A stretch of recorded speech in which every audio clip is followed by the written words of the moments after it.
So like I was saying,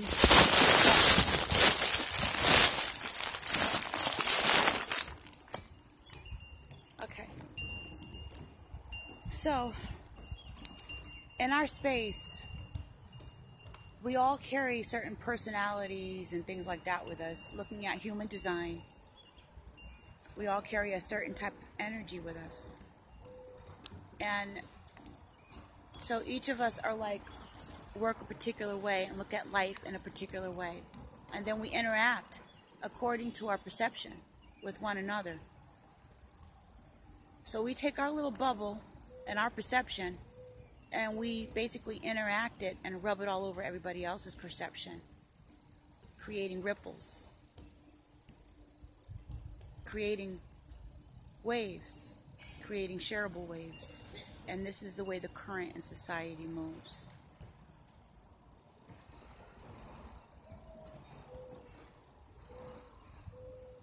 So, with social engineering, you could literally move. Social engineering meaning the young, wild, and free thing and the way they're moving around the energy of the male and females.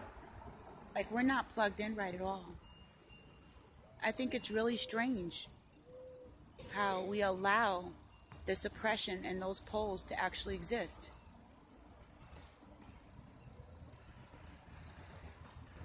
In order to keep appearances that are causing people to be disenfranchised and humiliated in a state of humiliation, you know? Why is it that we're not allowed to speak up and say who we are and what we want? We give our children Disney movies and they put these little sexual subliminal things in there, and then they grow up with this thing called princess programming, and then by the time they hit puberty, they get angry and they usually turn on their mothers and stuff. But that's part of that growing into the young, wild, and free, and plugging into society in the way that they've been programmed to according to whatever medium we've sat them in front of.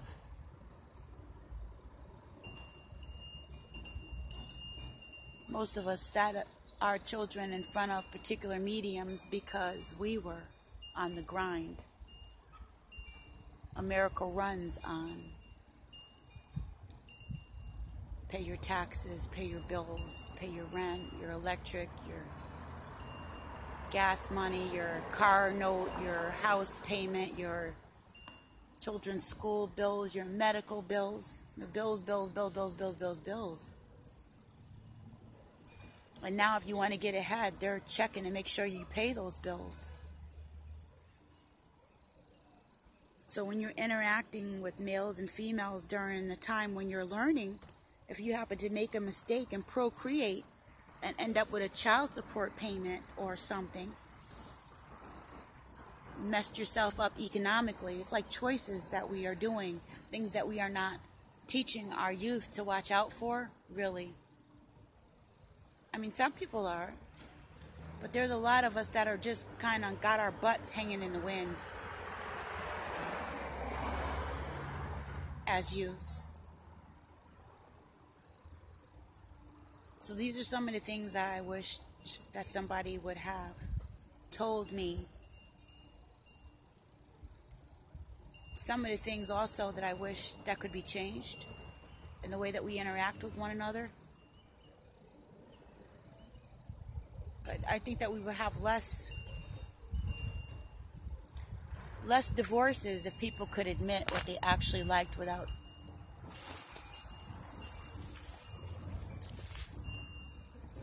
the shame programming, and without the social engineering, and without people not being able to do simple things like actually just have a simple conversation about our social interactions because we can't talk about sex and male and female interaction and Kundalini energy, there's a shadow among us. There's pedophilia rings, and there's sex trafficking operations, and people are really getting off.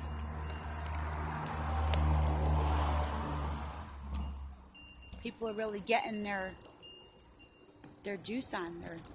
This is a current. This is a money. This is an undertone in society that's making money off of our shame, off of our disorganization, off of our lack of being able to be honest and organize our sexual behavior, our wants and desires, and how they manifest. Space, the final frontier. Yeah, I would teach you that. I would say, yeah, space, the final frontier.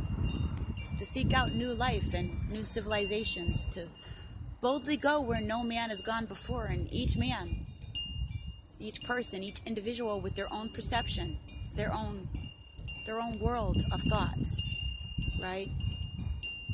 Their own perception and their own ways of being, their own signature. If all the world is a stage and we're all playing our parts, they say, right? I forget who said that. So we got the space, and this space is really important. Space is more important than they told us it was. I'm gonna move into the sunlight a little bit more.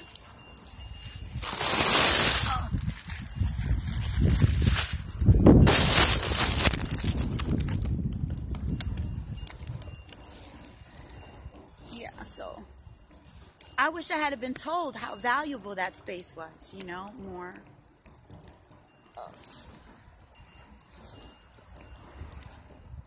But I was watching Disney movies, and I was watching the prince kiss the princess, and I was watching her run after him and all doe-eyed and stuff, and I saw in the movies how the woman is taught to be in a position of destitution. Now I know that there's the male and female principle, but I also realize that it's lucrative for the women to be caught in to be in a space where her voice and her being is not measured, is not balanced out to the equivalent of the male voice and influence of what's going on within the environment, within the space. And I believe the reason is the social engineering that the medium, our churches, our schools, our society teaches us to have the woman in one particular place and the man in another. And the imbalance is coming from that, while the men squabble and fight over the male dominant energy, the male principle that's dominant and out of control. It's off balance.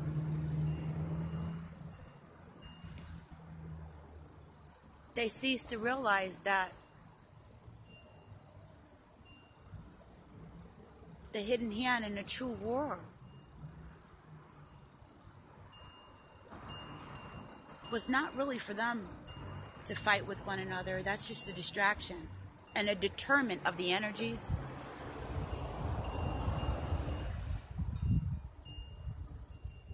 To keep the space between male and female and a non-mutually beneficial, sick balance. Well, we don't value each other's space in the same way. The whole thing needs to be revamped. I love being a woman, and I would love feeling safe and valued and seeing the shift of energies be more mutually beneficial for us all. That's only going to happen if the women are repositioned and redistributed,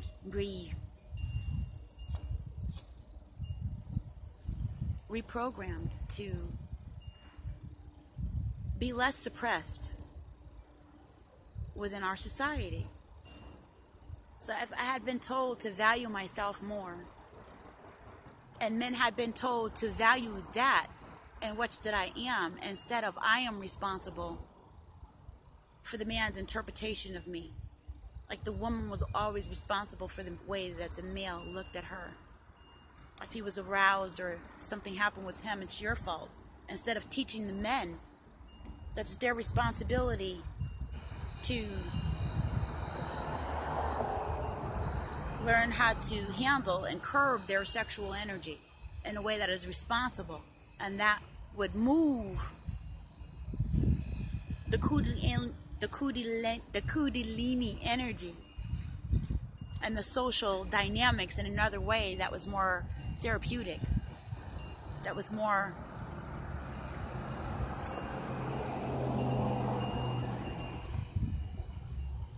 homeopathic, right? It was more happy. Yeah? Take Valentine's Day and perfume and clothing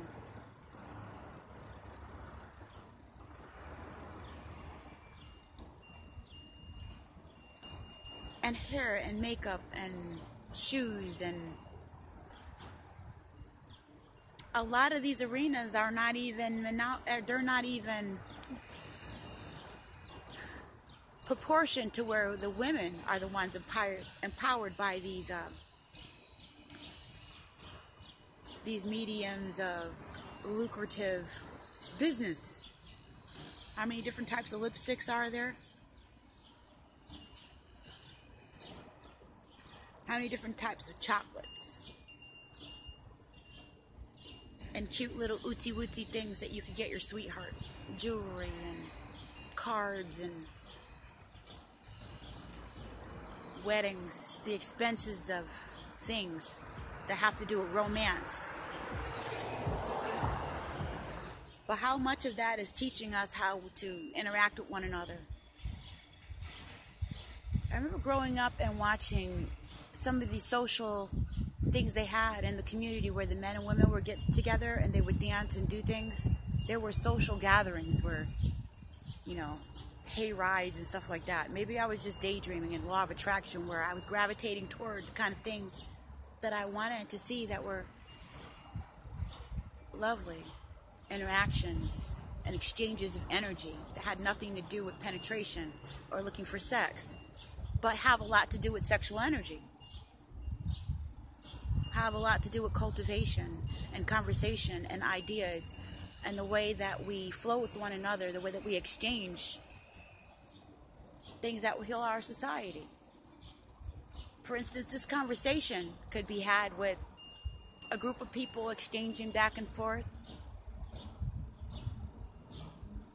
in the right settings, the right people. But this too is also being clogged. A simple thing like this, a therapeutic conversation.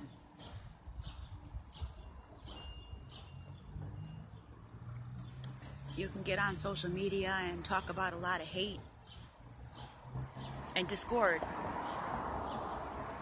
And that feeds a machine and it builds delusion. Yeah, you can always add to the bang. But when you want to add to the healing, that's being controlled so much. And that's part of the female principle, is the ooh and the ah and the healing, right?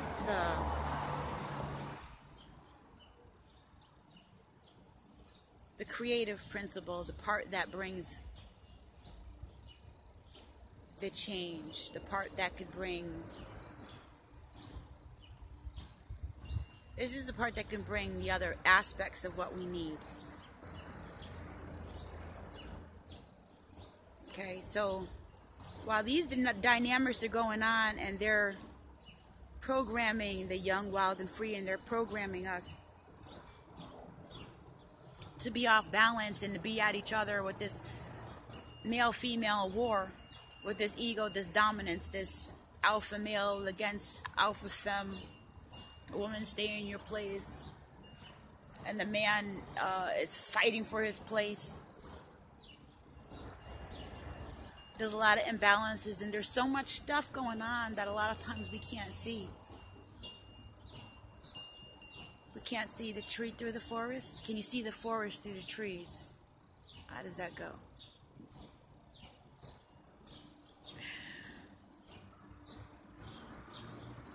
If a tree falls in the forest and there's no one there to hear it, does it still make a sound? No, because you have to be there to interpret sound, and that's done by humans. We're the ones who use the word sound.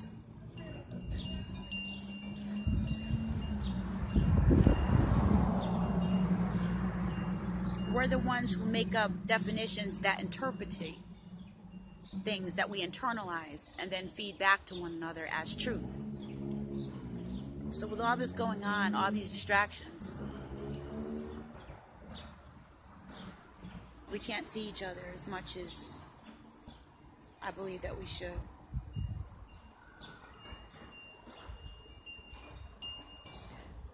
I would have wanted to know the value of my touch.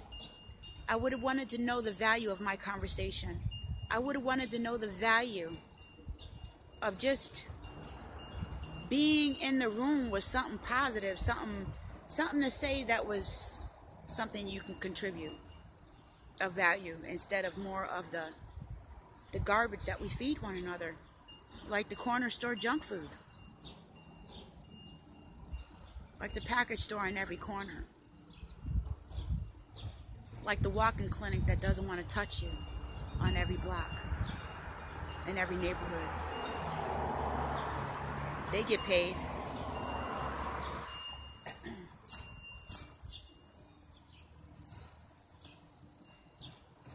But those things that we would find lovely and beautiful, that we would cultivate from our own selves being together, those are the things that we allow to be stifled by